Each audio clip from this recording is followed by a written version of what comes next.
California right now is at a critical juncture when it comes to refineries and gasoline. A couple of them have announced that they're leaving the state, while some others may also be thinking about it. Our guest today is Reheis-Boyd with Western States Petroleum Association. She's been involved with negotiations within the industry and the state. She's here to tell us what's happening behind the scenes in the negotiations between the state environmentalists and the industry. And if they leave, what are the impacts? What are the gas prices going to look like in California? And will there be shortages? What happened when Valero announced they were closing in Northern California? The next day, their price of stock went up because these investors were so happy that Valero was no longer going to be in business in California. That is what the market signal is right now in California. So that's why you're hearing this sense of urgency. We cannot afford to lose any more refineries in this state. And why is that? I'm Sima Korami. Welcome to California Insider. Kath, it's great to have you on. Welcome. Thank you so much for having me. This is a critical time for California. We have had a couple of refineries that decided to leave, and this has been a trend for many years. Now that there's less and less refineries in the state, people are concerned, and you're in a position to know what could happen. What's happening? What can happen with the gas prices for Californians? Well, and thank you again for having me, because it is a pivotal time. Early on in the 80s and 90s, we had 30 refineries. We now have 9, soon to be 8. And the population of California has not gone down, it's gone up. So you got 40 million people in this state who really demand to turn their lights on, heat and cool their homes, drive from A to B, affordably, cleanly, every single day, 24/7, 365. And a lot of people, I think the magnitude of this state, we are the third largest consuming entity of gasoline in the world as the state of California. And the only ones in front of us are the United States of America and China. So when you put that volume of what Californians demand from this industry every single day, it is a monumental task. And what we have to make the state understand at this point in time, because it is, as you said, pivotal, we cannot afford to lose any more refineries in this state. And why is that? It's sort of your basic supply and demand question, right? If you've got a lot of supply to meet demand, you're going to be good on price. If demand is still strong, so you still got 40 million people needing it, and supply goes down, price goes up. Every economist will tell you that. And so now we're in the situation where our supply of gasoline, diesel, jet fuel made by refineries is being squeezed. And the agencies and the government felt that would be fine because demand for these products would go down. And what we've determined is it is not going down as fast as they determined. So we have strong demand, lower supply, and a pinch point. That's why the conversation has come really to bear. Because as you said, the impact on the market, on price at the pump, the impact on consumers is being very personally felt. And that comes from 20 years of the state putting policies in place, some good, certainly for climate change goals. We have no issue with where the state wants to go. But we also try to tell the state technical realities can get in the way of aspirational goals. And hope is not a plan. So you need a plan to stabilize the market, allow consumers affordability while we collectively plan on the transition to the future. And that's where we are. And those lines are just not intersecting. And it's mostly because of politics over policy. You have to have policy over politics. And right now, it's so politicized that it's difficult to make progress unless you step back, cornerstone of the Epoch Times, right? Where you bring people together and literally begin to unravel the onion of what we need to do to get where we are to where we need to go. That's just starting to happen. And to your point, what caused that? People woke up You had Phillips 66 closing in Southern California this month into next. You've got Valero in Northern California debating whether they're going to close in April of 26 on the table. Don't know. That's 20% of the supply that California needs. So people went, that's concerning. So everybody sort of woke up to what we've been trying to say for about 2 to 3 years. We see a problem coming. We need to get in front of it. We need to figure it out. We need to plan for it. And nobody's questioning the transition on where we need to go. It's all doable if there's political will to do it. So some Californians may think that we have already done this with oil, like we're importing a lot of our oil. Why not importing gasoline? Like, is that a big deal? Very good point. So right now, to your point, we are importing about 66 to 70% of the crude oil. And just for the audience, crude oil, of course, comes out of the ground, and then you give it to a refinery to make something out of it. And they make gasoline, diesel, and jet fuel out of crude oil. So right now we've got a lot of crude oil coming in when we don't need to have as much coming in. Why? We are blessed in the state of California with one of the largest reserves of crude oil in the world. It's called Kern County, Central Valley. We have an enormous amount of crude oil in the ground in the reserves of Kern County. The problem is getting permits to produce it. And the state of California made a decision several years ago to stop issuing new well permits. So where the Air Resources Board projected in their climate change plan that crude oil would be going down about 2% per year, a normal decline of a reserve, we're at 15 to 16% decline right now. So what does that mean?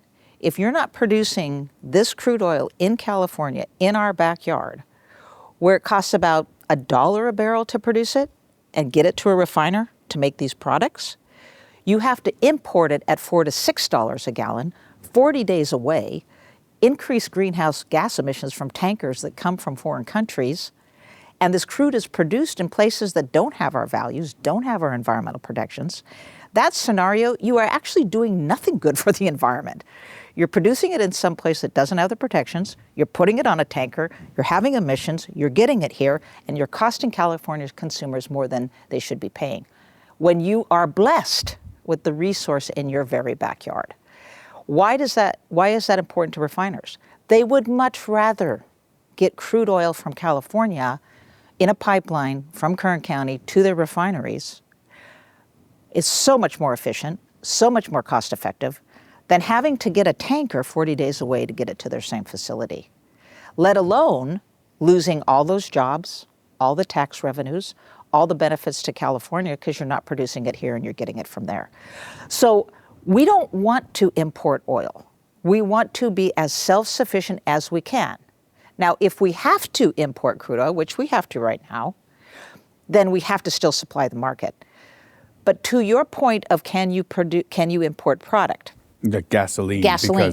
Because some people say we've already done it with oil. Right. We can do that with gasoline too. What are your thoughts on that? And here's the problem with importing gasoline. So for every tanker that is a crude oil tanker, you need at least 3 tankers of gasoline because they're smaller ships. So then you go to the Port of LA in Long Beach and you ask them, are you set up to receive this influx of imports because our refiners aren't able to make the transportation fuels that California needs? And their answer is absolutely not. We're not ready. So again, this gets into this timing of if you're going to plan for the future, you've got to accept the technical realities that are on the table, congested ports, more money to import it here, putting more, for a state that claims they're climate leaders, you're going to put it on a tanker and increase greenhouse gas emissions. Seems a little hypocritical. And then you're also telling the industry in the state that you're not one. It's all those people's jobs, all the employment, all the tax revenues that the state is desperate to need. We have a very large budget deficit. So you put all that together, it's like, that's not a very good plan. Wouldn't a better plan be that we actually sit down, unravel the technical realities, stabilize the market, so that the very people that are here investing can invest in the future that California wants? That's the plan. It's a good plan. We just have to sit down, design it, and do it. You said Phillips 66 is done. They're leaving. That's a decent percentage of the gasoline supply, right? Yeah, Where does that let come me from? clarify, because they have a different strategy. To the outside world, it looks like, Phillips announced they're closing their refinery. But to be clear, they are going to supply their contracts through an import strategy, but that's one refiner. So they do plan to import product and supply their market through imports. You can only, with where the ports are now, that cannot increase to a total import strategy for everyone. That is not even feasible. And even if you did it, you have to ask yourself, what is your compass for doing that? If you really care about climate change and you really care about jobs of in-state refinery, you'd want some combination. Maybe it's a combination of some imports plus keeping these refineries operating, because the only thing it means is the cost of doing this is going to go up. And that's going to have the impact on the consumers that you don't want to have. I think you had a guest who was talking about, from USC, talking about the price of gasoline potentially going to $8 to $10 a gallon. That's what happens if you don't plan this.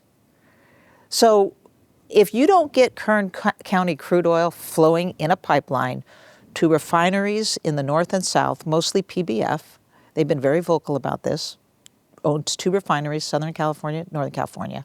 They are dependent on that crude oil to keep operating. If they do not get that crude oil, they're not as positioned as well on the marine side. You could lose 2 more refineries. Now you're talking a different conversation than the one we're having, because now you're talking supply loss to a level that is super impactful to the economy of the state, the ability to move, people to get fuel. So that's why you're hearing this sense of urgency. We cannot afford, regardless of what happens with Phillips and Valero, we cannot lose another refinery. And if we don't do something different, we will. How does the crude oil part connect to the refinery part? I love this question because it's not a natural thing that people would do. They wouldn't connect it, right? So again, crude oil out of the ground is very heavy, it's very viscous, you got to do something to it for anybody to use it. So you can't take it out of the ground, stick it in a car. You got to refine it. So you get this crude oil out of the ground, mostly Kern County. You put it in the pipelines that have to at least be 30% full to flow, just a physics issue. So you have pipelines that flow to these refineries from crude oil in Kern County.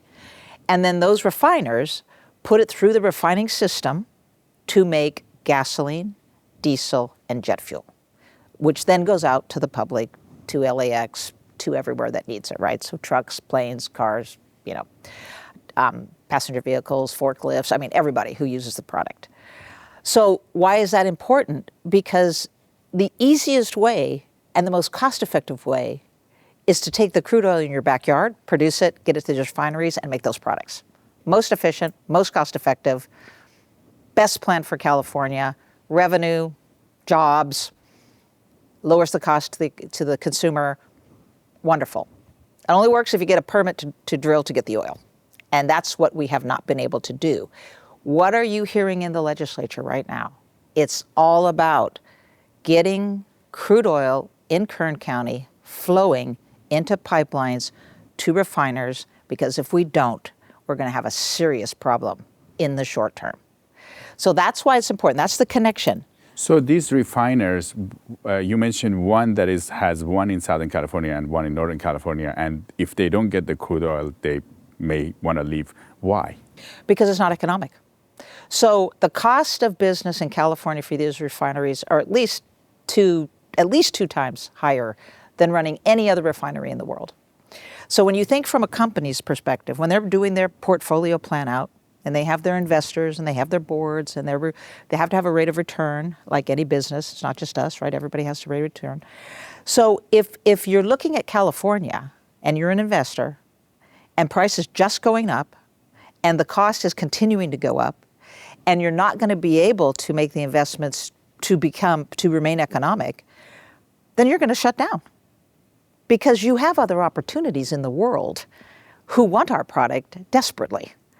So when you're making choices with these global companies, it's so important economics. And California is not, one, a place that's been open for business to our industry, and two, costs continue to pile on to the point where a Phillips or a Valero would say, we got better places to invest our money. Just to give you an example, these investors who, I mean, they're not oil companies, right? These are big investors. When they put capital into a company expecting a rate of return, what happened when Valero announced they were closing in Northern California? The next day, their price of stock went up because these investors were so happy that Valero was no longer going to be in business in California. That is what the market signal is right now in California. So at the Energy Commission, when we're really talking about what needs to be done, the state has got to send a message to the market that California is open for business, that we want to partner with this industry, that we want to look at today, stabilize the market, and move into the future with you. That has to happen, or no investor is going to put money into a refinery or production without that clear signal to the market. So that's the number one issue, is California has to send this message, or we will continue to see a decline in refining capacity, a bottling at the ports, supply going down, demand staying strong, and price going up.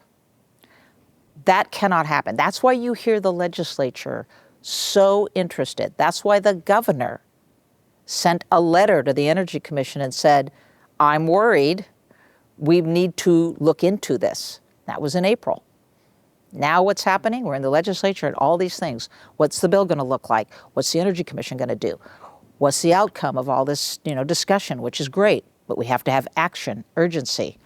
So these next 2 weeks are going to be fascinating and a lot happening, a lot of discussions that have to happen this year in a very short time before the legislative session is over, which is, early September. So a lot going on. Thank you for watching California Insider on YouTube.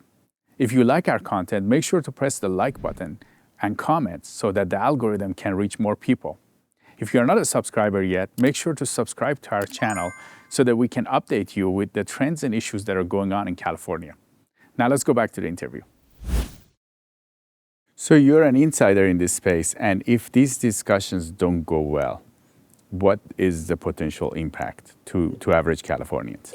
Increased cost, because you'll have refiners who cannot continue to operate. You'll have producers who cannot continue to produce. And so then you'll have more expensive costs for transporting in, and you'll have a limit of supply because it takes 40 days to get it. And so you're competing in a global market for either crude or product, because the rest of the world needs it too.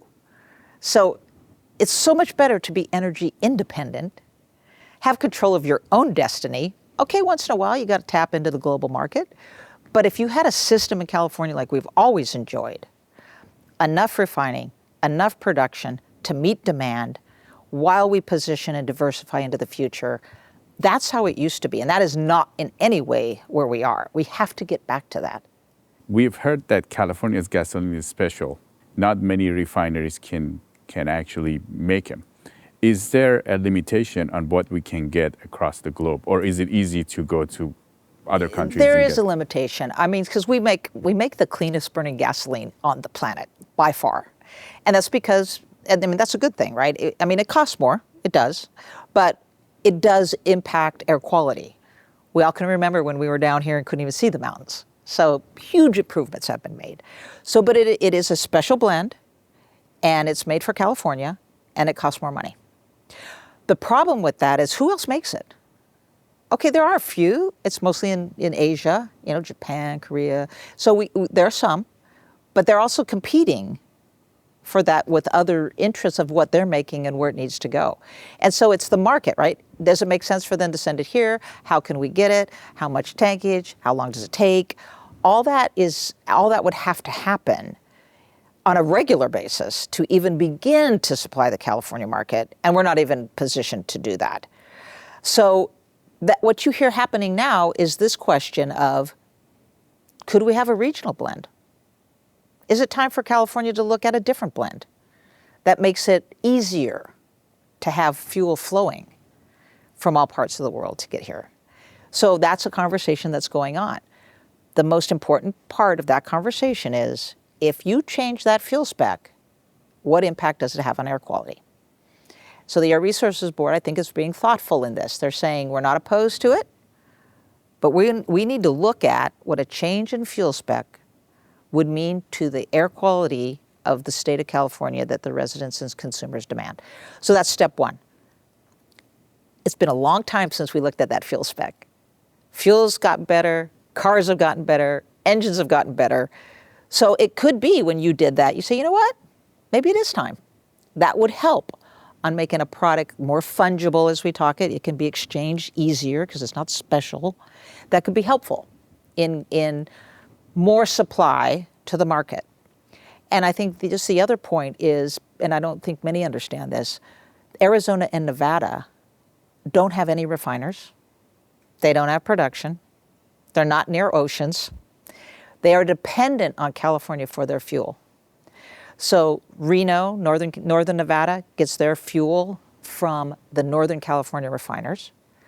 Las Vegas, also. Arizona, Phoenix from Southern California. So when you hear the governors of Arizona and Nevada, a Republican in Nevada, a Democrat, Governor Hobbs in Arizona, Governor Lombardo in Nevada, join in a letter to Governor Newsom saying, Governor, we're dependent on your fuel. These policies are concerning us because we're going to have an impact on the cost to our consumers. And oh, by the way, you get a lot of electricity from us, Governor, so we got to talk.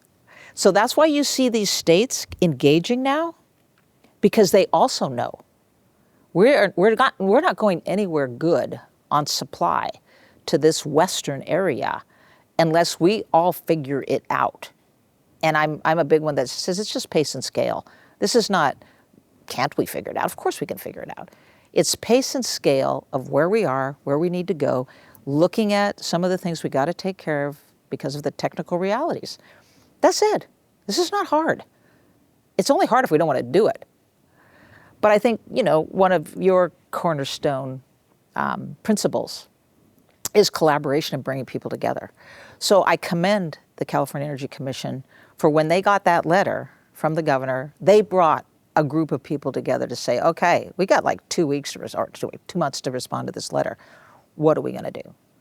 So you had the environmental community, the environmental justice community, oil and gas, building trades, USW, Kern County's lead, Lorelei Oviatt, the heads of all the agencies, Air Resources Board, Department of Conservation, who issues permits for oil and gas, the California Office of Spill Prevention and Response to make sure the processes and safety of refineries. Everybody coming together in a very concerted effort in a very short time to help the commissioner answer this letter. One of the best processes I have seen in a very long time. So based on what you've seen in these meetings, because you're attending a lot of these meetings, are things going to change in California, the way the state is looking at gasoline and oil? I think absolutely. Absolutely. And I think it came from, unfortunately, we manage by crisis all the time. I wish we could actually plan for things and not manage by crisis. And what I use as an example is what happened on the electricity side when we had rolling blackouts. When the governor decided to keep Diablo Canyon open, and he didn't, in all fairness, didn't decide to close it. That was a different governor. But he very quickly learned, when he was having rolling blackouts, there is no way you can close that plant. It provides too much electricity to the market. And so he said, we're going to keep this open, because if not, we're going to keep having rolling blackouts. And so we say fondly, we cannot have a Diablo Canyon moment on the transportation fuel side. So it basically means people said, we have to come together.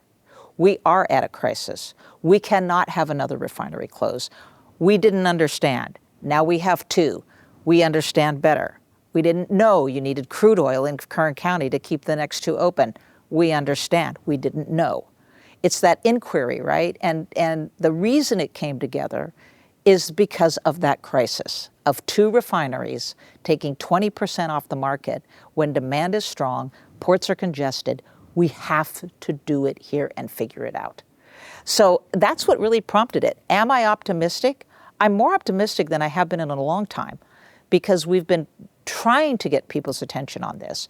But like I said, we love crisis, right? When something happens, everybody comes to the table. So essentially, from what I'm gathering, policymakers were making policy without really understanding this industry. Yeah. Is that how it was? I think that's very good. And to our fault, we should have been better at educating, right? I mean, we got out very seriously about 3 years ago when our board actually looked ahead and said, you know what?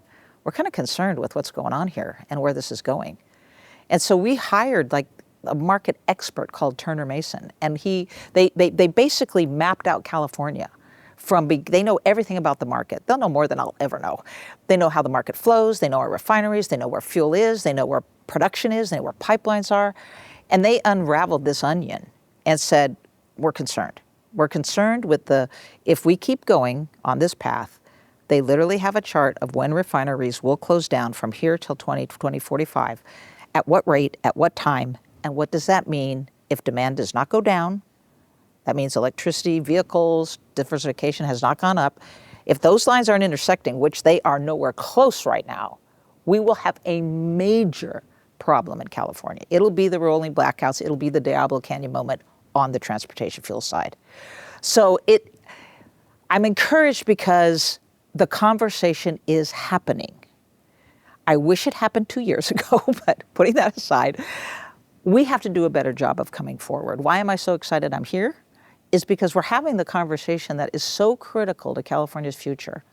And in no way is our industry or anyone saying California's future goal of sustainability, lower carbon economy is a very good goal. If we have any chance of getting there, we have to stabilize the market. Before we move on to the rest of this interview, let's take a look at the headlines we covered in the Epoch Times print edition this week. The state is moving forward with special elections on redistricting. This could give Democrats up to 5 more seats. There's going to be a special election. Governor Newsom is proposing this to actually counter what's happening in Texas. California is closing one other state prison, has 2,700 inmates in there and 1,200 employees. ICE officers in LA are barred from impersonating as local police in home arrest. This is a court decision. There is fear among the Latino community, even the ones that are citizens. They've told us that they sometimes think they have to have their passports with them because you never know, or they might get stopped. Another interesting story out of San Francisco that you may only see in our newspaper is with the World Transplant Congress meeting in San Francisco. There is a dark side to organ transplantations, and there was a group in San Francisco that was exposing that. There is right now organ harvesting happening in China, in labor camps and prisons, of spiritual believers, people that believe in Falun Gong or Falun Dafa, and Tibetan monks. Now, if you enjoy what you read, this is just the California side of the paper. There's national, international news, and China news with a lot of interesting articles that you may not see anywhere else. If you want to subscribe to our paper, you can click on the link below and you'll get a deal for $1 a week. And you can let us know what you think of the paper. Now we'll go back to the interview. Now, Californians pay 50% more for gas here compared to the national average. And some of it has to do with the blend. We have a unique blend, but the price, the gap between California gas and national averages keep going up and up and up. Based on the actions you're seeing, is this going to change, or the gap is going to get bigger and bigger? It'll only get bigger and bigger if we stay on the same path we are.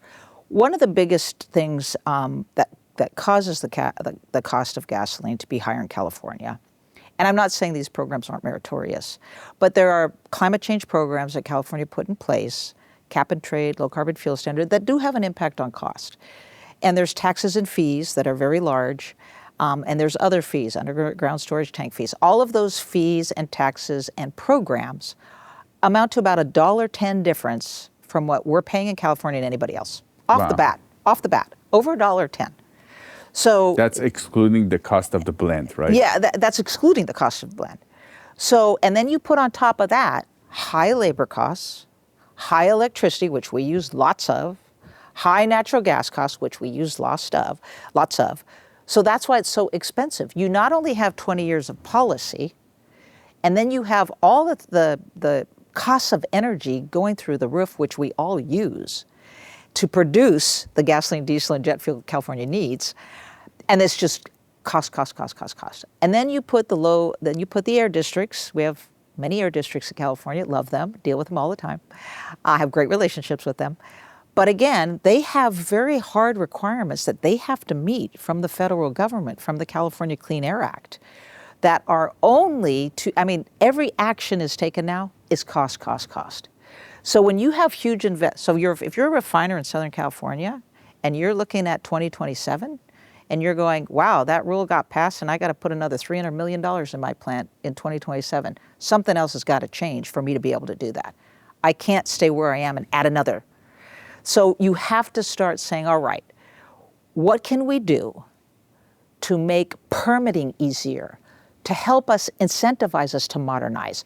There's so many things to do to stabilize, bring costs down, and plan for the future that could be done. And that's what we are coming forward to suggest. It's a pivotal time. We've all got to come to the table. There's some urgent things that have to happen now. Send the right market signal to investors so they keep investing, because otherwise, game over. If you don't have investments coming in, this is going to get worse really fast. So you want those investors to want to put money into Valero to stay open and not be happy that they're closing, and times that by 9 refineries. So send the right market signal. California's open to business. We want to work with you. Very important from a capital investment. Then working with the agencies to say, all right, what does it take to get permits in Kern County flowing to these 2 refineries so they do not close? There's no environmental impact from that. All the environmental impact in Kern County has been mitigated for 20 years. So these are the fast things that can be done, sort of I would say, low-hanging fruit. And then we can figure out, okay, now we've stabilized the market. We've given a pause on some of this increased cost. We've come together with all the stakeholders. Now let's talk about what is it going to take to transition to the future. And we believe to transition to the future is what we call an all-of-the-above energy strategy. It's not 100% electrification. Electrification is a serious component and a big part of it, but it's not all of it. Because you have so many other technologies, hydrogen, renewable natural gas, renewable diesel. 2 of our refineries in the north of Northern California used to produce gasoline, Marathon, Phillips 66, converted both of those refineries very recently to 100% renewable diesel. There's no fossil hydrocarbon in renewable diesel. It's fats and oils and solids from restaurants and other places to produce a cleaner diesel. So we're in the future, we're in the innovation. And all we're asking at this point really is to come together, understand, as you say, we're beginning to understand where we are, where the pinch points are, what can the state do with us to take some of the cost, pause on it, and plan, stabilize the market, plan for the future. That's the plan. That's it. It's not hope as a plan. It is the plan.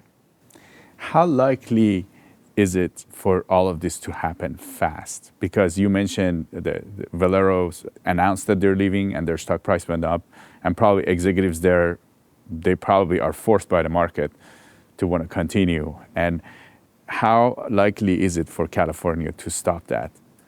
That's why you are going to be very interested in the next weeks up until mid-September, because coming back Monday, the legislature's been in session for 2 weeks, right? In recess for 2 weeks. So they're coming back. All these conversations are happening as we speak. For the last 2 weeks, a lot of conversations. Now they're coming back into session, and there will be a flurry of activity in a very short time to make this very important change that needs to be done. There'll be bills.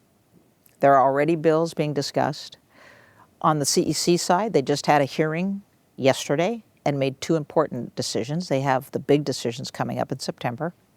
If those happen, they need to happen, if they happen, if the legislature rallies around a bill, especially on the production side, then you have some hope. You have a production piece that can be solved on the legislative, and a refinery piece that can be solved in the California Energy Commission's role, those two coming together will help immensely in sending that market signal, taking some of that pressure off, stabilizing the market so the right conversations can happen going into the future.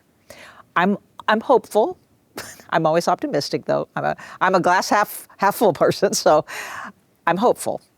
But if it doesn't happen, it's going to set us so far back, because then we're in the next session, right? And then now we're starting all over. You have cap and trade going on at the same time. That's a huge debate right now in the legislature. Can we get a conversation with all these things swirling around in a very short time? The only reason we can is because I think people understand it's urgent. And if you didn't have that urgency, then I don't think it would come together. So if these things don't work, and if your conversations don't end up the way it should, and some more of these refineries leave, would the price spike significantly, or would there be shortage of gasoline? Well, I mean, I looked to the USC professor, right? I mean, he looked at it from an economist standpoint. He's the one who said it would go up $8 to $10 a gallon. That is not unrealistic if you lose two more refineries at all.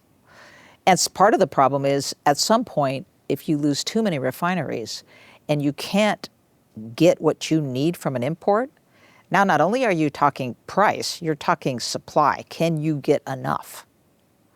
That is going back to 1970 when we had gas lines, right? So that's why this is so pivotal. And the marketplace, all of this happens in a global market. Like the market doesn't actually necessarily look at all these intricacies that's going on, right? So we have to be able to send that signal that we got this. We're going to fix this. It may take some time on some pieces of it, but it's not 10 years from now. We got it now. And we're working on these now, and we're going to work on the next set next year, whatever. But the ones now have to be that signal to the market. And that means you don't signal to a market that you're going to put a cap on refinery profits. That kind of a piece of decision by the Energy Commission would stop all investment in this state. Did they already do that? Or they pulled it yesterday. They pulled it off the agenda yesterday because they had not come to an agreement with everyone on how to do that.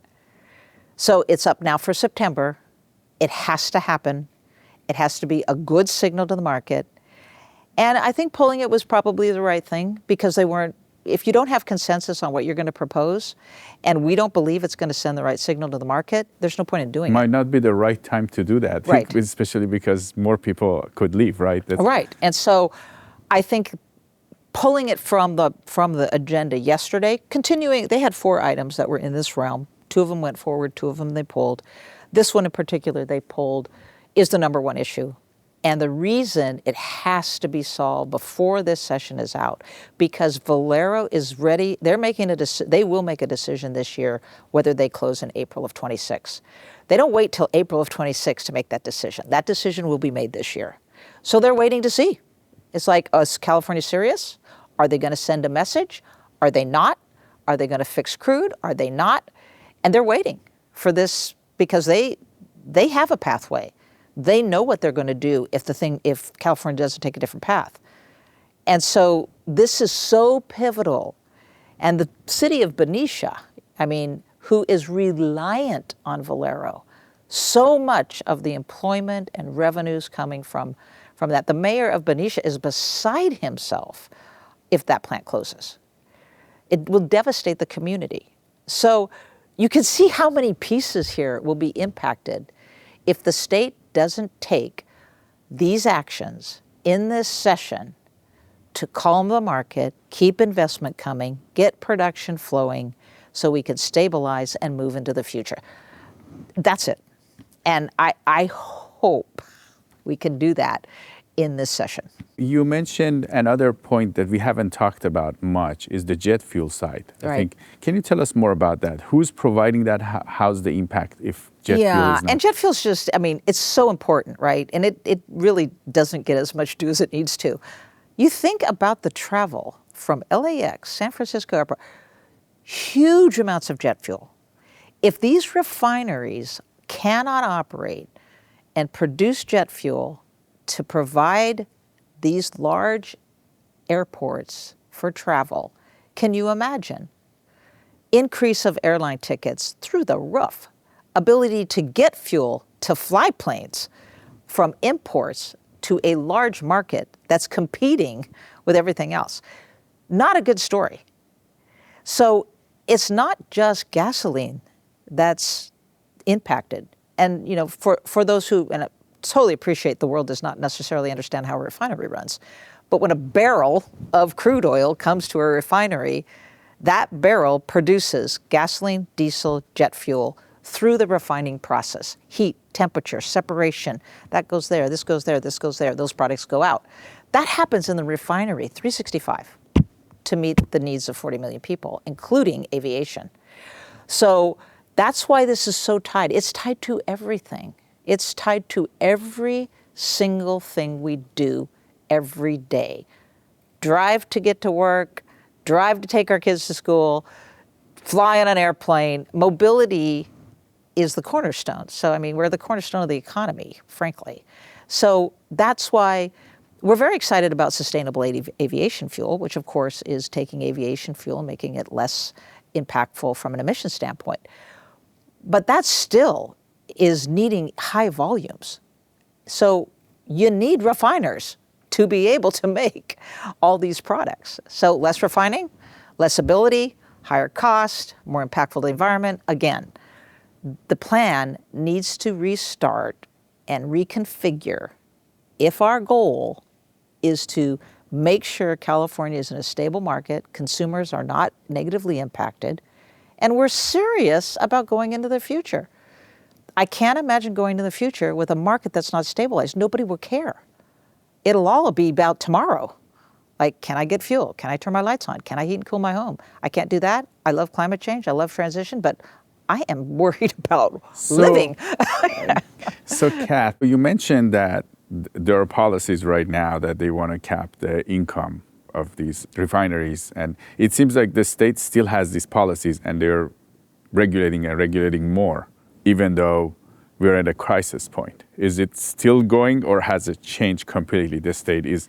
We're still in that scenario. So there is still additional cost coming in because all these policies and regulations have, some of them been passed already, right? And so they're in implementation stage, or they're in regulation and they're coming out of that.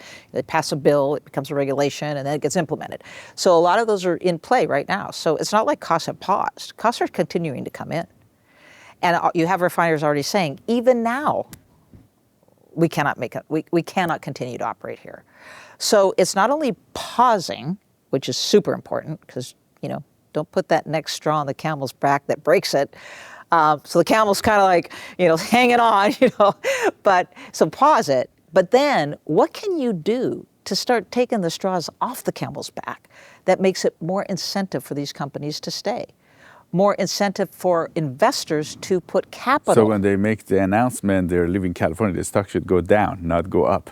Right. Thank you. You got it completely. Because that will then encourage investment. I mean, look at a company like California Resources Corporation, CRC, largest oil producer in the state. Chevron very close. They have a company called Tetravol in Kern County.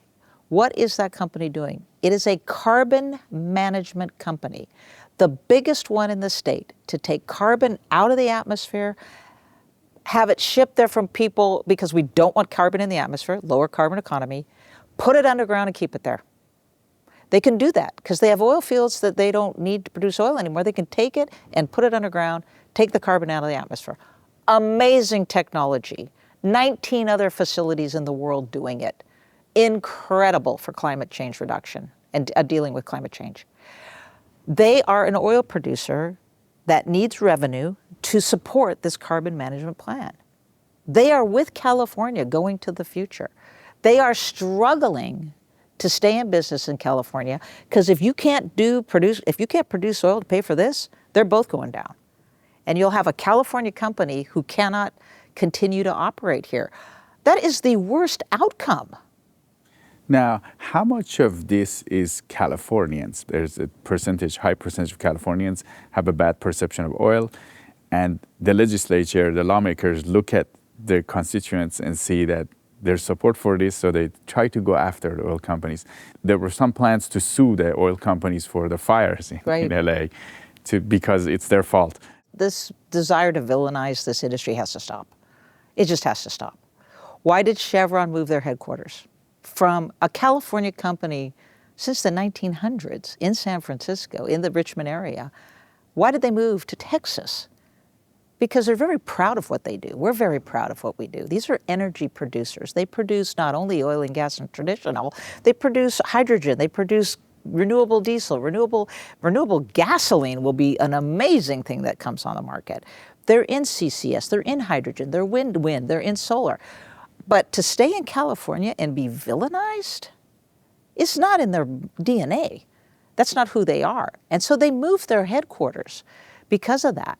So California, and maybe we haven't done the best job of educating people. I'll take that. But we have got to change this perception of the industry. And that's only going to come not because we as an industry say we're different than you think we are. We have to show how different. It's through actions, not words. Much like we're telling the Energy Commission, take action, not words, right? We have to change our brand. We have to do the job of making sure people understand we do care about the community. We do invest in the community. We are involved in the transition to a cleaner economy. We're doing all of these things. We have to stabilize the market. We are putting investments to reduce emissions. Talk to the agencies. Look at how much air. Look at the air in Los Angeles. That all came from investments in refiners, producers, driving the emissions down over time for a cleaner economy for us all. Because the driving hasn't gone down. Right. And so you think about that. Driving has not gone down, and the air has gotten cleaner. The combination of what we're doing and the government's doing must be doing something good.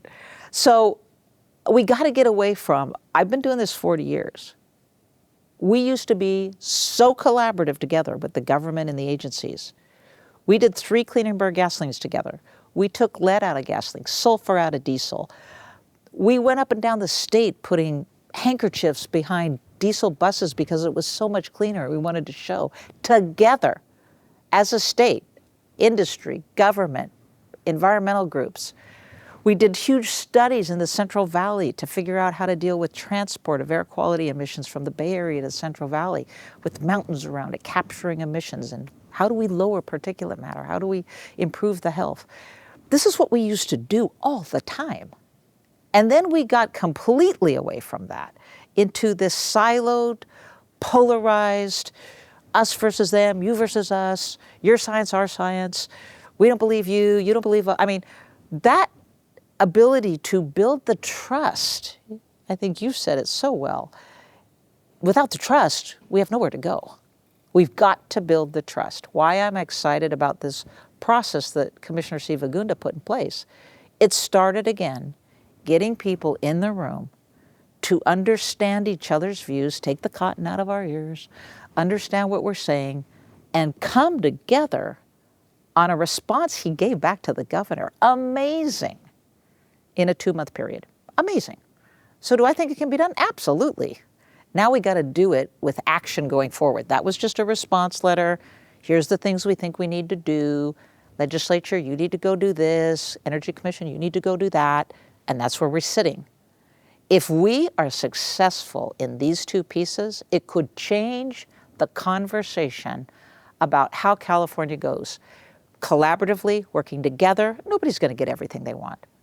Compromise, come together, plan the best future, how we used to do it all the time. That's what made California great, and we're not doing that. I'm hopeful. I'm very hopeful through this process. So hopefully you come back and share with us the update in the near future. I would so love to come back. My goal would be to come back and tell you it worked. And now we're all back on the same page planning for California's future. That will be my goal. Kath Reheis-Boyd, with President and CEO of Western States Petroleum Association. It was great to have you on California Insider. Guy, thank you so much. It was just wonderful talking with you. I hope we get to do it again. Let us know your thoughts with the refineries in California. Do you think the state should put a lot of effort in keeping them here? Or do you think we can just import from other countries? You can always email or comment. We read all of your emails and comments. I'm Siamak Korami, this is California Insider, and we'll see you next time.